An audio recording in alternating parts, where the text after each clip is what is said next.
I thought it was really telling when Lindsey Graham said, if we let this happen in Israel, we're next. Yeah, you're a war criminal too.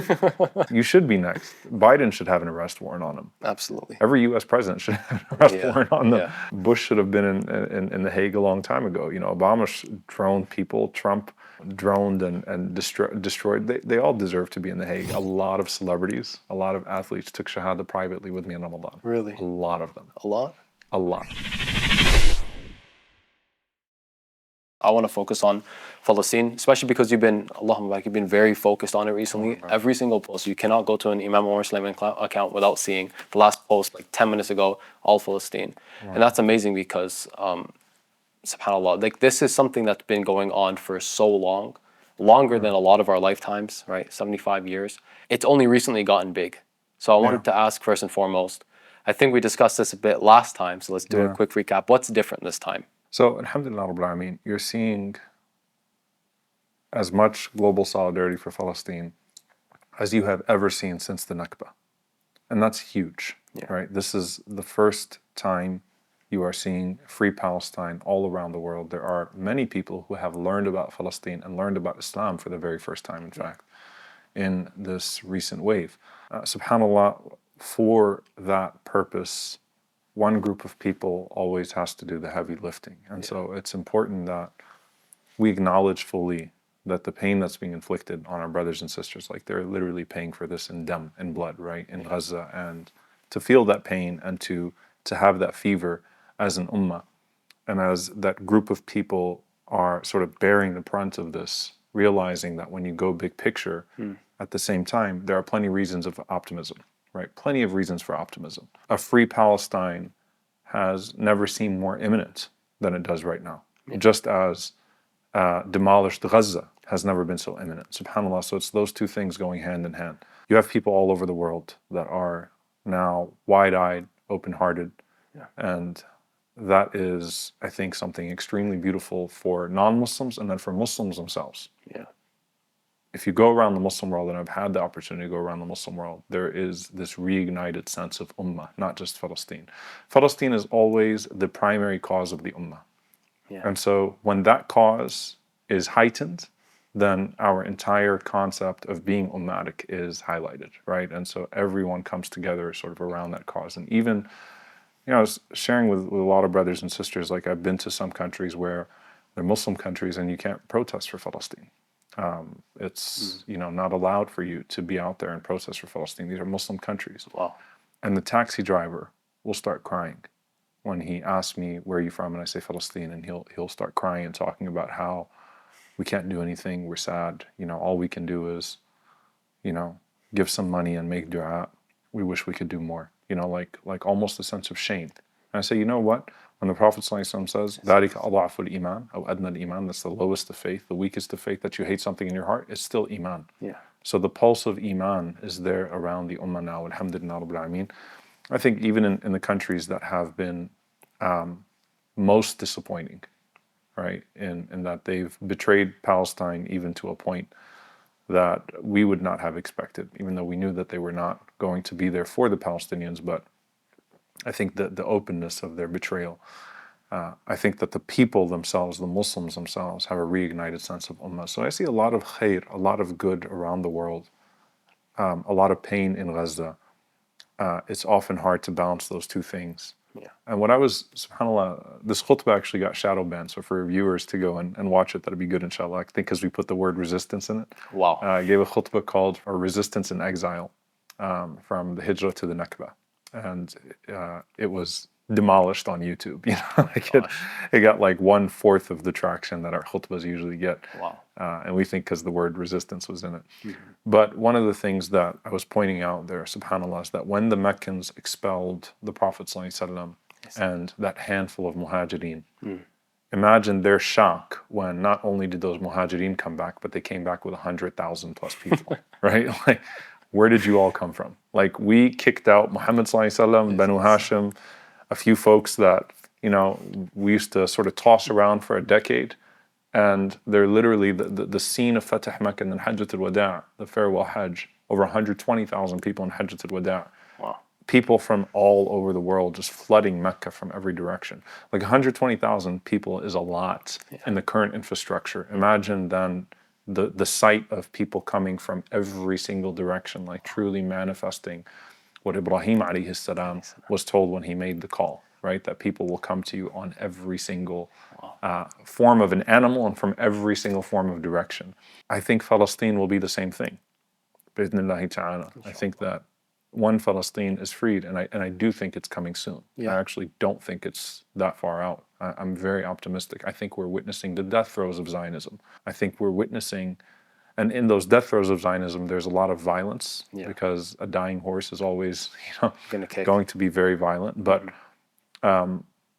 the amount of people that will now enter into Palestine as a free Palestine and go to Masjid al-Aqsa and pray in it, and the amount of attention that Palestine will capture now in the world after it is freed. If it's capturing this much attention when it's oppressed and shackled, then what about when it's freed? The amount of new Muslims. I was giving the khutbah, by the way, and there was a brother named Jacob who was sitting in the khutbah, and I was looking at him, and he was wearing his kafiyah. Jacob converted to Islam because of Gaza. Wow. And he's like the guy that's the perpetual protester. He's always getting arrested, always. This is before he became Muslim in Ramadan, right? Wow. Always getting arrested, always at the direct action. Still now, like the guy just can't stop getting arrested. Every time there's a direct action, that guy gets arrested. And I was mentioning in the khutbah that there are people that will be entering into Masjid al-Aqsa with us who became Muslim because of the cause of Al-Aqsa and because of the cause of Palestine. Wow. Otherwise, they would not have known it. Wow. And so Allah subhanahu wa ta'ala, when He promised the Prophet ﷺ, that He would return him to Mecca, He also had many other things in store for the Messenger of Allah ﷺ. He gifted him Medina, and He gifted him an entire Ummah outside of Mecca. Whereas when the Prophet ﷺ was initially suffering, any human being who's in that would just say, Ya Allah, just let my people embrace me. Let my people accept me, right? Yeah. The easier path would have been that Abu Lahab didn't say what he said to the Prophet ﷺ, that there was an organic embrace of the message of the Prophet ﷺ in Mecca, and then that's it. End of story. But that's not the better path. It's easy for us to see that in hindsight. It's not easy to live that in the moment. Wow. And so Palestine, I think, is the exact same thing. And what unites Palestine and Mecca in this regard is that they're both holy lands.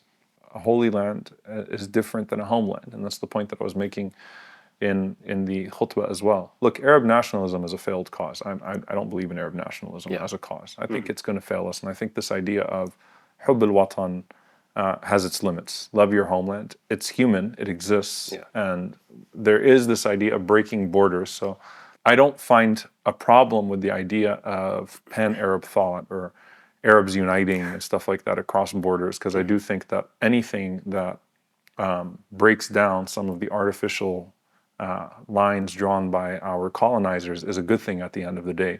So I don't have a problem with pan-Arab unity as long as it's not to the exclusion of Islamic unity. Just like I don't have a problem with pan-African unity as long as it's not to the exclusion of Islamic unity, because I think all of those awakenings are important to sort of break down what has been done to that part of the world, largely by Western powers and Western influence. But the love of a holy land is different than the love of a homeland. Yeah, that's Palestine is a Muslim cause. What's going to bring us back there is Islam, and inshallah ta'ala, we have to sort of maintain that as believers, as Muslims, that Al-Aqsa holds a place, Al-Ard al-Muqaddasa, the Holy Land, holds a place, and we work together, inshallah ta'ala, with people of all backgrounds, but we know why we're at the table.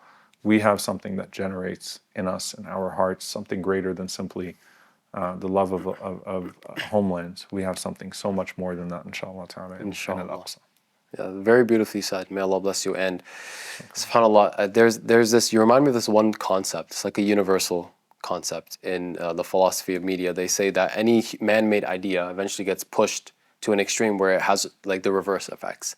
So I would say kind of this Arab, this kind of nationalism, or this kind of like ethnocentrism even, always gets pushed to an extreme and then has reverse effects. I feel, especially when people look at the West, Arabs might not be very proud to be Arab. And I don't think it's something that's going to unite people. And I think that Some people even, unfortunately, might be shying away from that. Maybe it's just because I live in the West that I see that. But Islam, obviously, is not a man-made idea. It's not something that's going to dwindle away. It's not something that dies off. Zionism, on the other hand, is something that eventually is now having reverse effects. I mean, they've become so like arrogant, as Allah subhanahu wa ta'ala mentioned in the Quran. They've become so arrogant now that everyone's looking at the movement like it's not really matching up. You say you just want a homeland for yourself, but like look what you're doing to these people and to their homeland. And now a lot, subhanAllah, in the last few days have changed. Netanyahu has arrest warrants, or I don't know if they're out yet or they're still pending. There's an application, yeah. There's an application by the prosecutor for the ICC. That is huge. That is humongous, especially because there were 12 senators from across the states that threatened the ICC, saying if you put out arrest warrants, we're going to stop funding, and they even threatened their families, basically indirectly. That kind of political threat for the sake of someone on somewhere in the Middle East, a supposed ally that's causing all these problems for America, I don't think something we've seen so blatant. And now that it's like their final cards are being put on the table, and all the great like revolutions or changes in history were always at a low point or a high point of conflict. Like Nelson Mandela was not just a peacemaker. There was violence there too. Nat Turner, there was violence there in the slave revolt, but they always reached a limit of kind of, or like a threshold of violence where things started to change. And I think and then Pape said the same exact thing maybe a month ago in regards to Palestine, that it looks really bad now, but historically this is always what happens before change. It always gets worse before it gets better. So you said you see it like ending soon, right? How soon, and what does that look like for you? So I might contradict myself a little bit here, because I'll say that it doesn't have to be soon for me to keep trusting Allah subhanahu wa ta'ala that it's going to happen. Yeah. So when I say soon, inshallah ta'ala, there are many signs of change that are on the horizon. But I'm on Allah's time and I'm happy with Allah's time. Yeah. Right? And this is sort of the dua of Umar radiallahu ta'ala, Umar ibn Abdul Aziz rahimahullah ta'ala, right? That Allah subhanahu wa ta'ala make me pleased with Allah's decree on His time. So that I'm not hasty in regards to it. I don't want to bring closer to me anything that's been delayed, nor do I want to delay something that has been made closer to me. We're on Allah's time, alhamdulillah. I think it's one of those things where if you start to put like 80 years or 85 years, you're setting people up for disappointment. Yeah. Right? And the reality is that, especially if you're studying how volatile the world is right now, things change overnight. Yeah. Right? Things change overnight, for good or for bad. But things don't change outside of the decree of Allah subhanahu wa ta'ala. I think there are signs of change that are on the horizon. How soon? Allah knows best. Yeah. We obviously would love for it to be sooner rather than later. Yeah. But at the same time, we trust Allah subhanahu wa ta'ala in how He has decreed. One thing, I'm going to share this with you, subhanAllah. So, one thing that always breaks my heart is when the people of Gaza get the news of a ceasefire prematurely. I hate seeing that because they start celebrating, they think it's over. And right before they went into Rafah, right, there was the news that kind of hit that Hamas has accepted the ceasefire deal. The people of Gaza interpreted that as a ceasefire is happening. And so that day, and I remember, subhanAllah, I was actually with Wael Al-Dahdoosh. I was with him that day in Qatar. And Wael's lost, I mean, the world knows what he's lost, right? I mean, pretty much everyone in his family has been killed.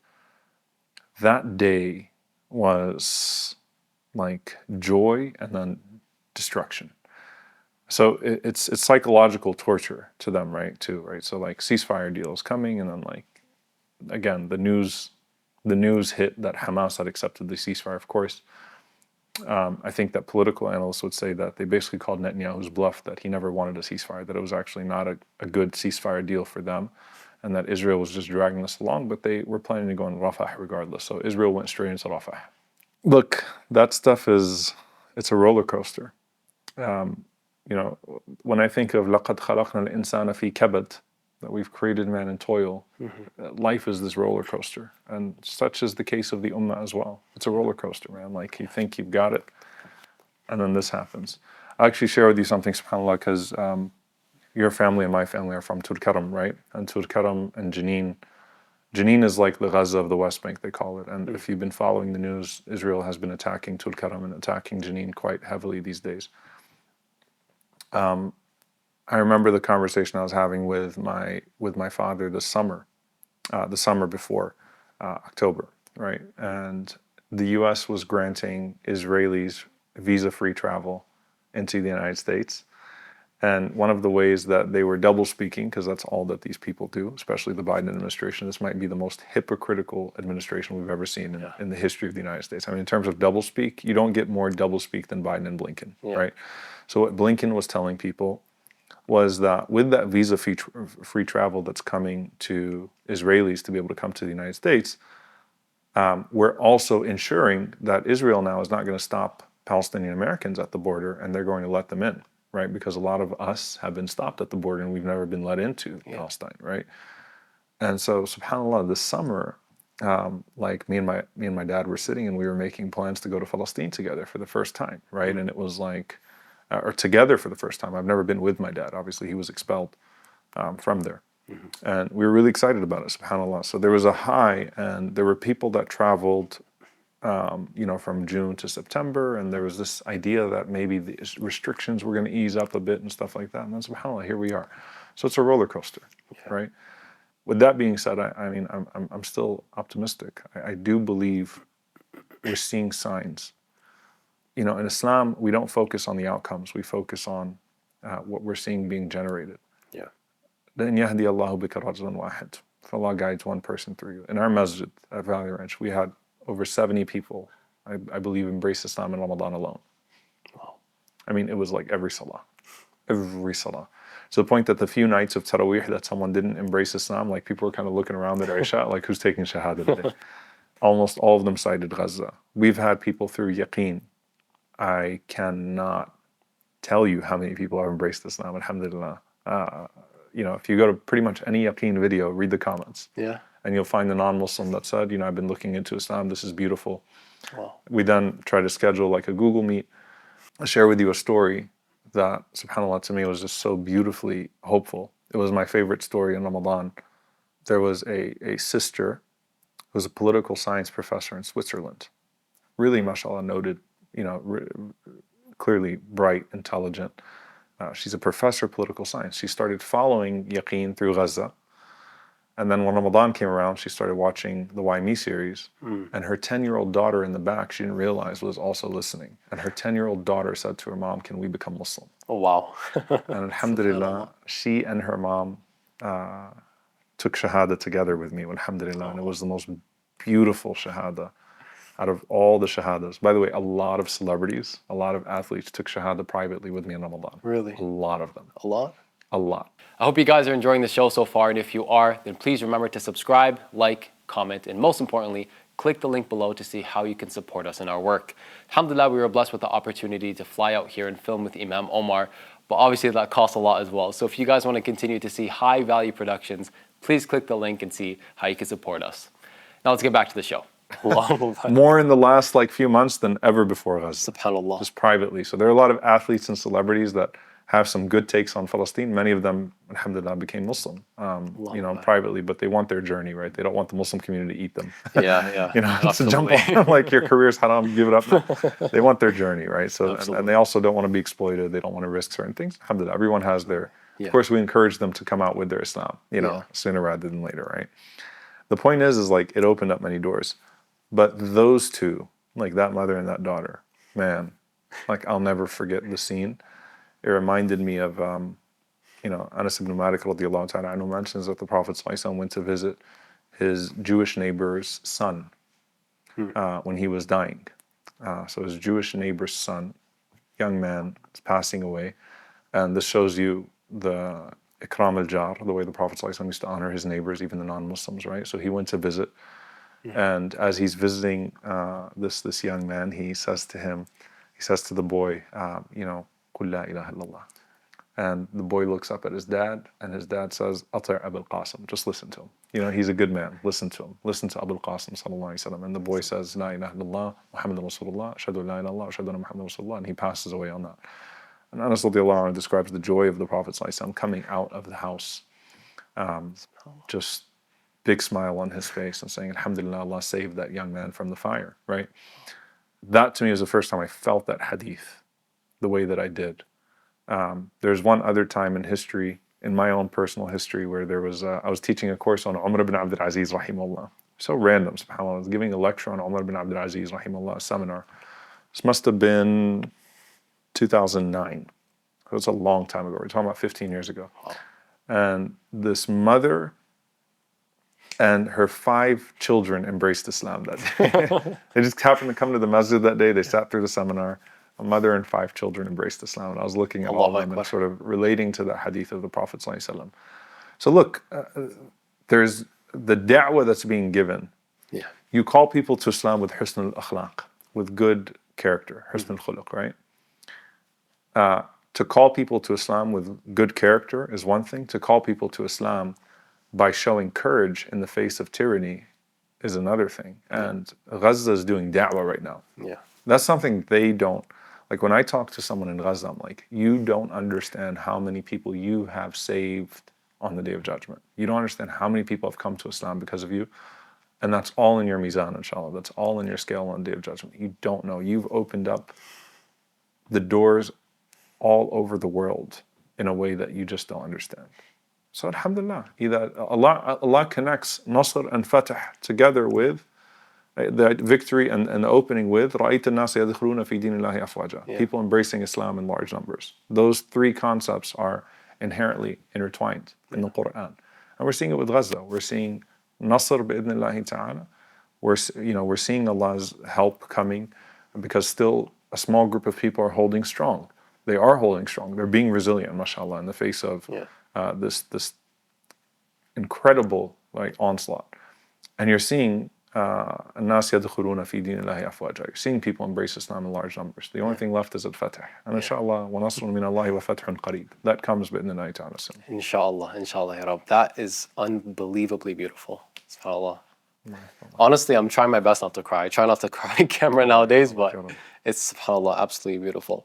Another thing I wanted to discuss, I think directly pertains to Gaza, is we see also the beautiful unity that they have as a community.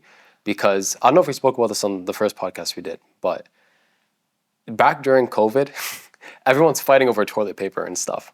Like, everyone's fighting over who can get the last 10 bags of milk or toilet paper. We have milk bags in Canada, not cartons. That's why I said bags. But, in Gaza, these people don't have anything. And the little bit that they have, they're not fighting over. They're not killing each other over it. They're not turning to cannibalism or theft. They're sharing it with each other. And when I heard that, my heart broke, because we see what it's like to be unorganized, to be selfish, to be self-centered, individualistic, and the effects that it has on the entire community and each individual within that community. And we see the beautiful, beautiful, beautiful characters of the people who are just going through it together. And it tears my heart apart.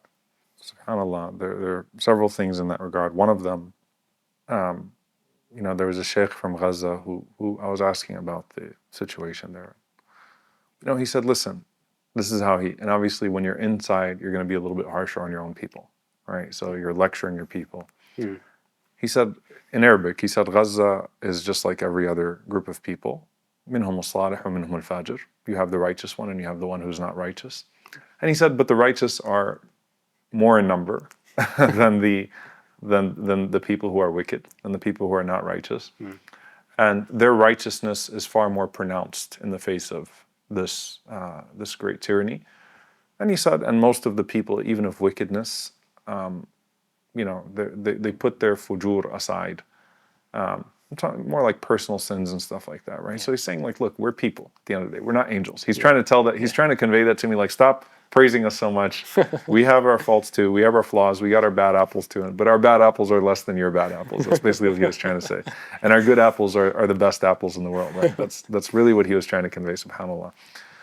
We were talking about that, right? The idea of sharing. And he said, look, you're going to have a few people that are going to try to steal. That happens. Yeah. But there are a tiny number of people, but they exist to remind us that we're human beings at the end of the day. Yeah. But subhanAllah, indeed, the people have this beautiful spirit of shared limited resources because they have shared cause. Yeah. People in Gaza know that they're here for a reason. They know that they're on a mission. They know that they're in libat, they're in a state of holding it down. They know that by their very existence and their refusal to leave Gaza, that they are at the greatest frontier right now. And so when you're in that mindset, that transfers into how you deal with every other element of life when you're in that mindset.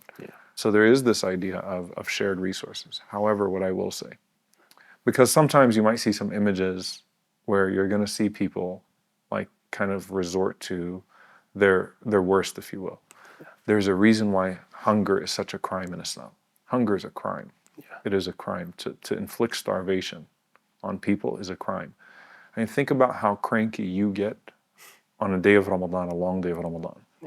A young, healthy person who knows that they have iftar. Hunger is a crime. Hunger makes you lose your mind, right? So there's a threshold that if it's crossed of starvation, that people are not thinking straight anymore, and they should be excused. The people that should be blamed are the ones that are inflicting the starvation on them. So like, I don't blame people when I see them like trying to grab as much as, because they're not thinking, like you're going to see that sometimes, right? If you watch it, I mean, the longest time that I don't watch Gaza is when I'm doing an interview, right? Or if I'm giving a lecture, right? But if you're like most people scrolling, and you're going to see sometimes the images of people like trying to quote unquote hoard, if you will, get as much as they can for their family and start, yelling at each other, whatever it may be. They're excused, man. When you're starving, you haven't eaten for 3 months. You're excused, right? And the crime is the one that inflicted the hunger upon them. But there's no doubt that especially in the beginning of the genocide, it was unanimous, this idea of check up on that person, check up on that person, check up on that person, right? It was absolutely unanimous that was there. Wael, Al-Dahdoosh, shared a story with me that I found so beautiful. I told him, I said, I made dua to meet you before we die. Like, wallahi, it was my dua to meet you before we die. Like I see a Wael Al-Dahdoosh, and I was like, man, I hope I get to meet him in dunya before Jannah, and I hope I get to be with him in Jannah as well. Because I absolutely love the man. He's a hero to me, subhanAllah. Truly a hero. Jabal Falasteen, right? He's the mountain of Palestine, and he gets that nickname for a reason. The guy is a mountain in the full sense of the word.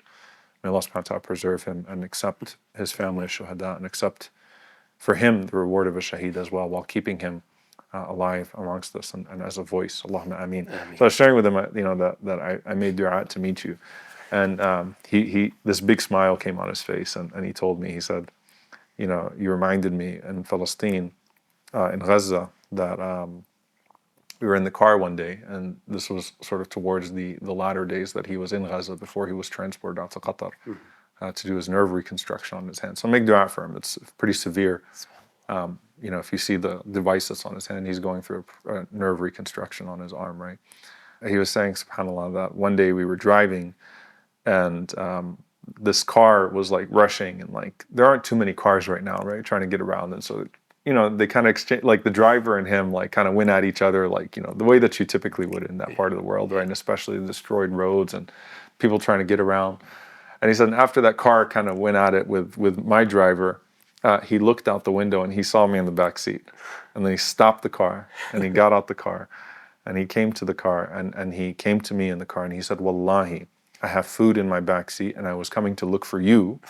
I asked Allah to show me where you are so that I could bring you food. SubhanAllah. Can you imagine that? He said, I made dua to Allah that to show me where Wael Al-Dahdoosh is so I can take him some food. Because that's at the point when people are really starving. So it's like, I prepared food for you, and I was just going to come look for you in the camp, and I knew Wael is somewhere in this area reporting right now. So he said, the food's in the back seat. He brought him the food, and then he said, please give me your contact. He said, because every day I want to come find you to give you something.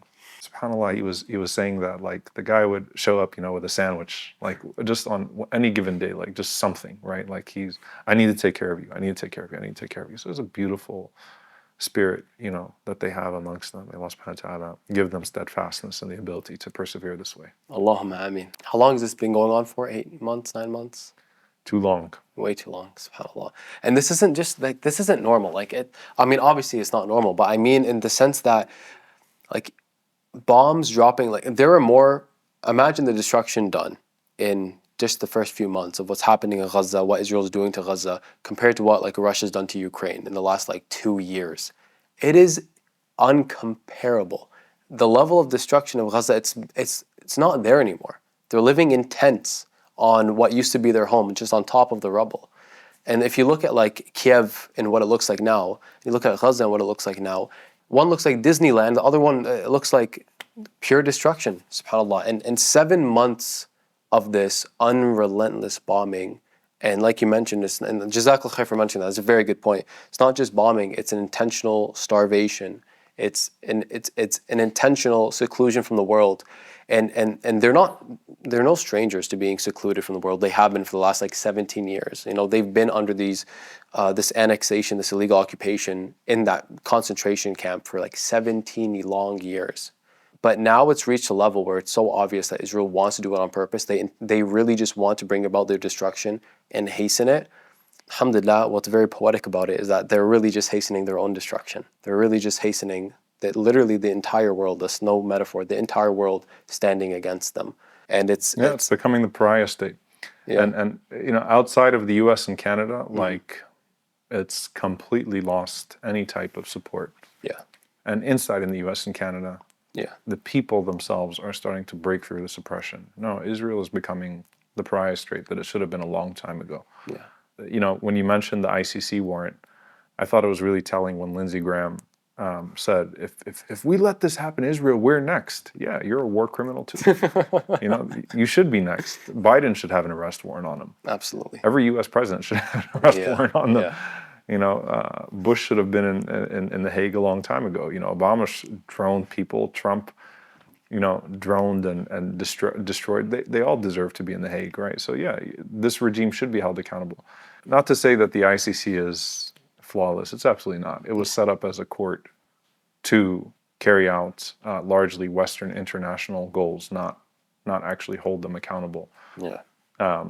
But you know, like you're talking about, like the prosecutor being threatened, like Netanyahu's like he's the one who should be worried about traveling. Like who talks like that? Yeah. Yeah. Who talks like that, right? Like he's the one that should be worried about traveling. Like who's been given the type of arrogance, right? Who's been fed so much of his own nonsense to not, you know, to use clean language. Who believes that? Like who can say that? Can you imagine an Arab leader like saying that on TV? No. Like a Muslim leader, like, you know, the ICC prosecutor should worry about himself traveling. Like you would never imagine that, right? No. Like it just shows you to what extent these people think that they're unaccountable. Yeah. And we forget that there's a Fir'aun, but there's also a Haman. Yeah. You can decide which one's the US and which one's Israel, right? But there's always, you got the minister and you got the main criminal. And what did he say? He said that like he was warned, like the ICC's been set up for Africa. It's traditionally been used to just prosecute Africans. Great, you know, like, oh, that's what it was for. You know, he just came out and said it, you know. We know that on the day of judgment, justice will be served. Yeah. And our goal is to do as much of that serving of justice within the boundaries of Allah subhanahu wa ta'ala as possible here, and to, you know, to be upholding of justice as Allah Azza wa Jal has commanded us to be, to uphold it in our own lives and to uphold it for others. If they escape the court of this dunya, they won't escape the court of the day of judgment. Alhamdulillah. And that gives me contentment. Like, I can't wait to see these people on the day of judgment squirming as their victims come to prosecute them. Yeah. I mean, Allah let us be on the side of the victims and not, you know, beyond our knowledge, you know, on the side of the oppressors. So I can't wait to see the way these people get treated on the day of judgment for what they've done to our people. Absolutely, absolutely. And these, may Allah forgive us, these are just things that we see happening. We don't know everything that they've done. But it brings up a very important question now, which is, we know the benefits of being vocal, of speaking about it, of speaking the truth. But what are the consequences of silence? There are different forms of munkar that exists, of evil that exists. Mm-hmm. There is political munkar, there is cultural and social munkar, right? In Canada, you guys get a lot of that, especially US as well. But there's social, cultural munkar, there's political munkar. Mm. There's family munkar, right? In your own families, some sort of munkar that could be done, that could either be in the form of dhulm. Munkar, of course, being evil, I should translate all the terms. There are all types of evil, right? Generally speaking, when you're in a position to change it, you're responsible for changing it. And if you can't, وَمَنْ لَمْ يَسْتَطِعْ, right? You can't, فَبِلِسَانِهِ, then you speak against it. And if you can't, then you hate it in your heart. Silence is the last option in general when it comes to munkar. And it's a necessity. It's a necessity, but even then, subhanAllah, even in your silence, you should hate it in your heart. And like the way that Imam Nawawi rahimahullah describes that, especially, I believe it's Imam Nawawi rahimahullah, when it comes to the context of al-ghiba, backbiting, for example, he says that means leave the gathering. Like, don't let your presence then be taken as a sign that you're approving of that evil. So even in your silence, there should be indicators that are not verbal, but that are clear signs of your rejection of that munkar. Yeah. The consequences of silence largely become greater with the greater the position. The silence of a head of state is not like the silence of a citizen. Yeah. The silence of a scholar is not like the silence of a layperson, right? So the more that you have in terms of position or access, the more responsible you become to say something. Very well said. Jazakallah khair. So in regards to Muslims collectively working together, enjoining good and forbidding evil, is it an obligation to unite as an ummah? Absolutely. Allah Azza wa Jal did not simply tell us to unite for the sake of unity. Yeah. وَاعْتَصِمُوا بِحَبْلِ اللَّهِ جَمِيعًا. So hold on to the rope of Allah, all of you together. So what's the rope of Allah? It's the Quran. It starts with the Quran. Yeah. We hold on to the Quran as an ummah. كُنْتُمْ خَيْرَ أُمَّةٍ أُخْرِجَتْ لِلنَّاسِ. Right? You are the best nation that was produced for the people. Why? تَأْمُرُونَ بِالْمَعْرُوفِ وَتَنْهَوْنَ عَنِ الْمُنْكَرِ وَتُؤْمِنُونَ بِاللَّهِ. You enjoin good, you forbid evil, and you believe in Allah subhanahu wa ta'ala. So your unifying factor is that you know what you're holding on to and you know what you're producing, right? You're holding on to the rope of Allah and you're producing the enjoining of good and the forbidding of evil and all around belief in Allah subhanahu wa ta'ala.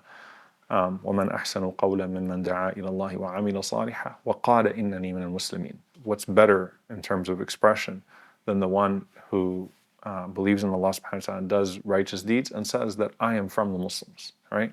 So there's like a recalibrating, a start and a recalibrating, a start and a recalibrating. We are believers, we're united upon something, and we have to bring people to that rope of Allah subhanahu wa ta'ala. Now here's the thing, with that rope of Allah subhanahu wa ta'ala, if someone's holding on to the bottom of it, your job is to try to be as strong as possible and to bring them onto it, not kick them off. Yeah. And I think as Muslims, like, we do the opposite, right? You see someone that's kind of slipping and like, you know what? Off you go. You know? You just fall off altogether, you know? The goal should be, generally speaking, the default is that you try to bring people along and let's hold on to this rope together and let's do our job. Unity is an obligation, and it's also important to say, you know, this is how I tell people to think about this. Mm-hmm. Can you imagine being a person in Gaza right now and watching some of the nonsense in terms of the fitna in our community and the drama and the division, and like how upset you would be at your ummah? Like, this is what you got time for? Yeah.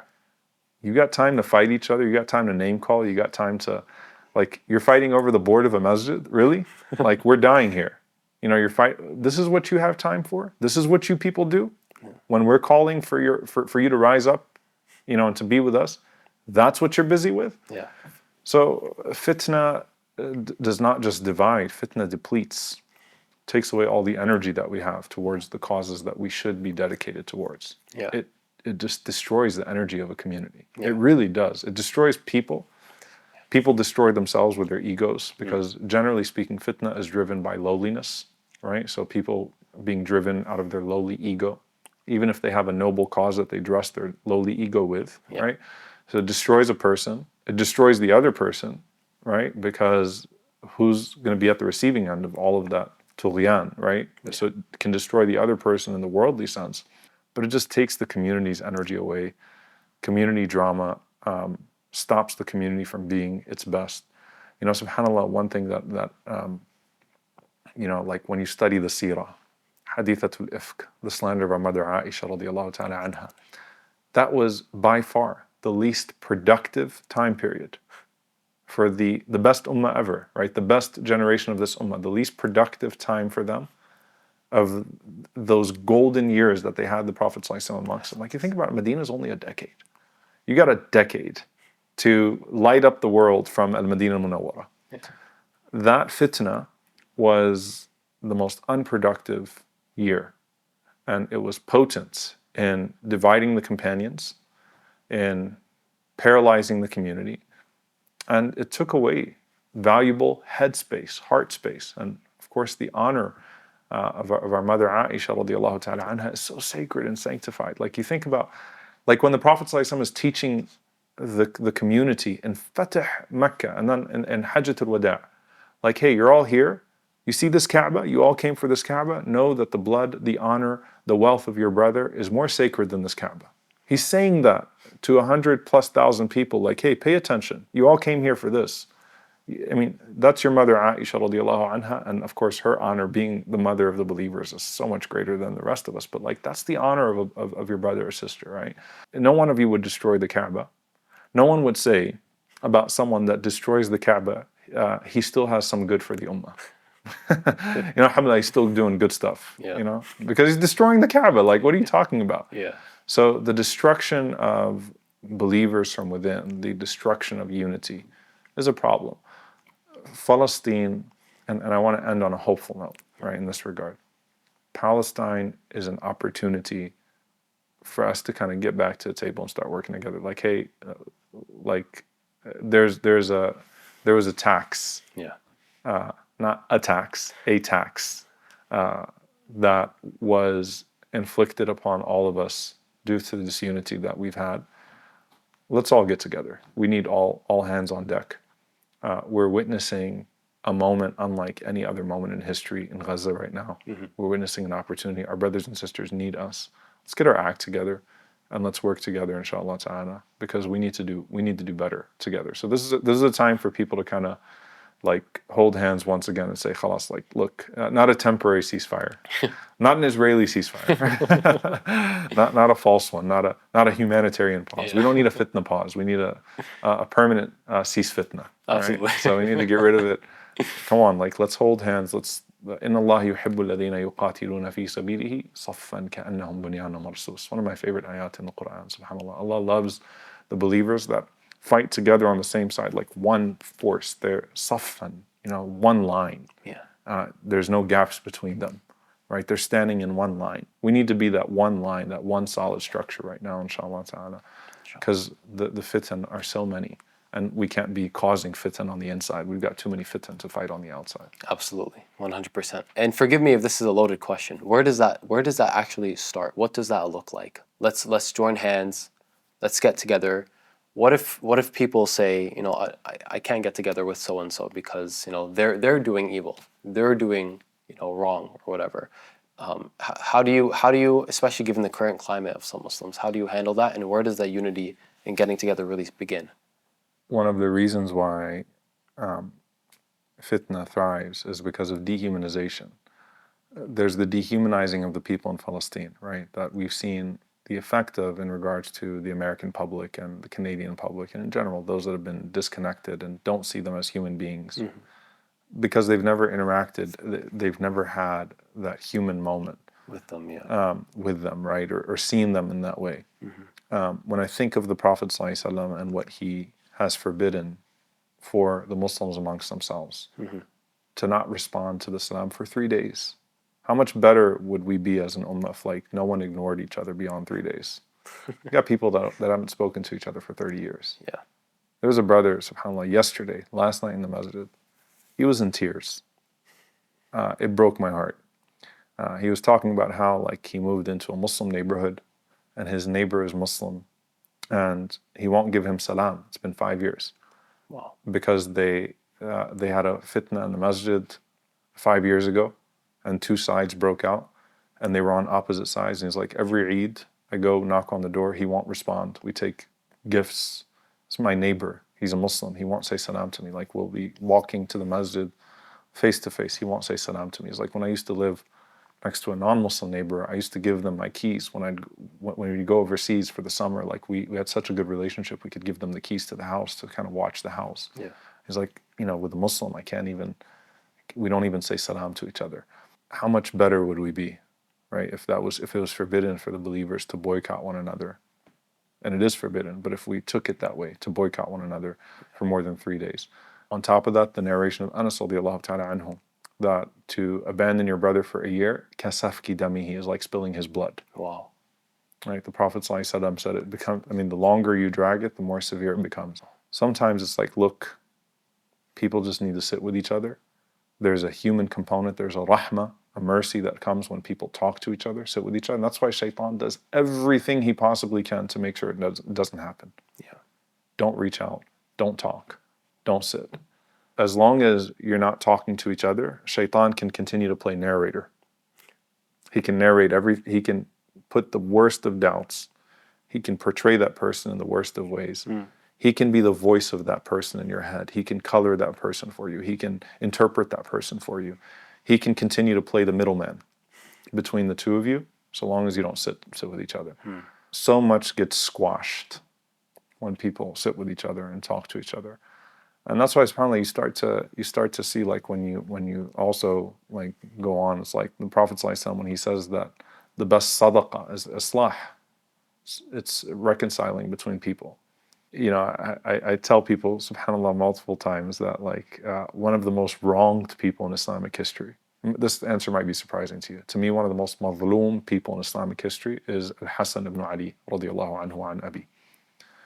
Why? The Prophet ﷺ praised him. Al-Hussein radiallahu anhu is praised for being one who stood for justice in the face of tyranny, as he should be praised, radiallahu anhu. I mean, these two are the masters of the youth of paradise, right? Sayyid al-Shabab Ahl al-Jannah. We don't, not taking away from one over the other. But the Prophet ﷺ held up Al-Hassan radiallahu anhu, and he said, in Ibni Hada Sayyid, what a leader this young man is. Because Allah is going to bring together two armies from the believers through him, right? And يُصْلِحَ بِهِ فِئَةً عَظِيمَةً مِنَ الْمُسْلِمِينَ. It's one of the proofs that Ahl Sunnah use, that you don't do takfir of one army, right? So if you said that the army of Ali radiallahu anhu was aqrab ila al-haq, was closer to the truth, you don't do takfir of the army of Muawiyah radiallahu anhu, right? At the end of the day, they're sahaba. But one was certainly closer to the truth. But the Prophet ﷺ was praising Al-Hassan radiallahu anhu for what? For reconciling between two armies, right? When you play reconciler role, you get the punches from both sides. Like, if you sit between two people that are throwing fists at each other, you're naturally going to get beat up on both sides. I'm going to tell you where I got this from my father. My father was someone who, in the community growing up, was always that guy. He was like the Hakim of the community. Everyone knew him that way. When groups fought, my father never joined a group. He never joined the Jama'ah particularly. Like, he was always kind of he was always like that neutral guy, that neutral party in the community. He was the wise neutral guy in the party. So, like, growing up, I always witnessed, like, fighting people from the masjid, sitting in the house, and my dad kind of sitting between them, like, calm down, you calm down, you calm down, trying to get them all in line. The guy that sits in the middle always gets, neither side is satisfied with you.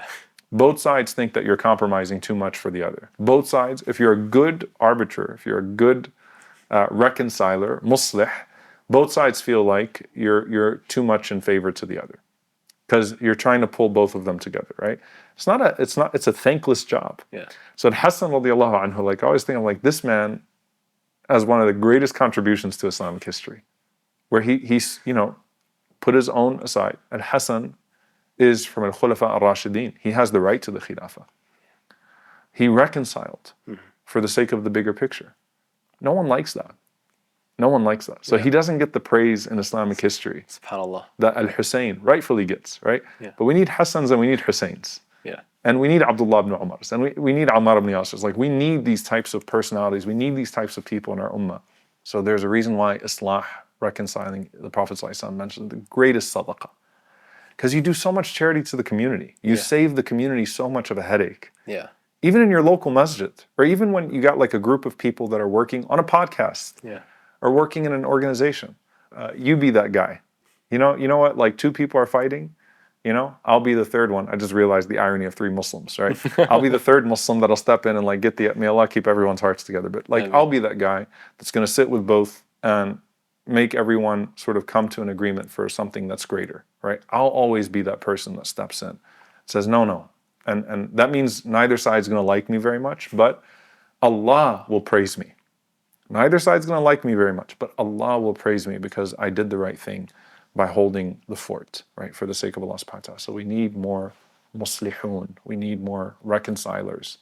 Muslihun are those who work righteous, but those who also do islah between people, who bring people together for the sake of Allah and are willing to sort of absorb the blows from everybody and just kind of like disappear into the background once it's all done. And I know so many people, subhanAllah, some of the greatest ulama of the era. I know personally those that quelled fitan between them, and no one knows their names in public. Really? And I won't say anything about which ulama there were, but I know some of the famous stories of like scholars that were fighting each other in the 20th century, used to write against each other, and then suddenly their books became friendly to each other and like they started complimenting each other. I know the people that are now in their 80s and 90s that were the reason for that happening. Wow. And their names are not recorded in any books. And I say, subhanAllah, what is your state on the Day of Judgment? SubhanAllah. May Allah bless them immensely. Ameen. Is it fair to say that this is actually a direct command of Allah subhanahu wa ta'ala in the Quran where He says if two groups or factions are fighting? فَأَصْلِحُوا. Yeah. SubhanAllah. You need to bring them together. We don't just need people that don't divide, right? We need people that actively unite. Wow. Wow. That will save so much headache for this community. Yeah. And allow us to actually be able to fight as one hand, inshallah ta'ala. Inshallah. And to put the greater cause ahead of us. So much khair, so much good comes out of people sitting with each other. So we need people that sort of force the living room conversations and don't want any praise. There's an element of that which is public discourse. Like we need to redefine the boundaries of public debate. Like I don't think that the solution is to remove difference of opinion or to remove ethical public debate. We need public debate, right? But with adab, with akhlaq, without assuming certain things about other people's intentions, like where the arguments speak for themselves. We need some sort of public discourse within the community where people can have healthy ikhtilaf. It's not all bad. Yeah. In fact, one of the ways to do away with destructive debate and division is to actually define the boundaries and to have room for public difference of opinion that doesn't, resort to some of the things that are not praiseworthy, right? But I'm telling you this, anything that's public is going to have an element of performance to it. Nothing beats private sit-downs to bring the hearts together. You want to bring hearts together? You need to sit people down privately, reach out to people privately, make people sit privately. Hearts come together that way. Ideas can be fleshed out in public. Hearts can only be brought together in private. And we need a lot more of that. So if you're in your community, there's masjid politics in every community. Be that person. You see nasty emails flying around. You see people fighting. Be that person that says, I know this person. I know this person. Hey, I'm gonna get a group of like-minded people. Yeah. We're gonna make these two sit together. We're gonna end this. We're gonna squash this. It's gonna be painful. No one's gonna like us. It's gonna be inconvenient, uncomfortable. But you know what? I think that's what's most pleasing to Allah subhanahu wa ta'ala at the end of the day. Amazing, subhanAllah. And it's amazing. It's beautiful that in Islam, the most basic of obligations, the most basic fundamental parts of the religion for the community are the most beneficial and what will keep us and hold us together, keep us thriving, keep us strong, and keep us from being in a state where we're vulnerable and susceptible to things in the world that continue to tear us apart and bring us down and hurt us. Honestly, this has been an amazing interview. It's always an honor to sit with you. May Allah bless you, elevate you immensely. Allah yahfadak wa yahmik. Jazakallah khair. Thank you so much, Sheikh. And inshallah, we'll see you again soon. Inshallah.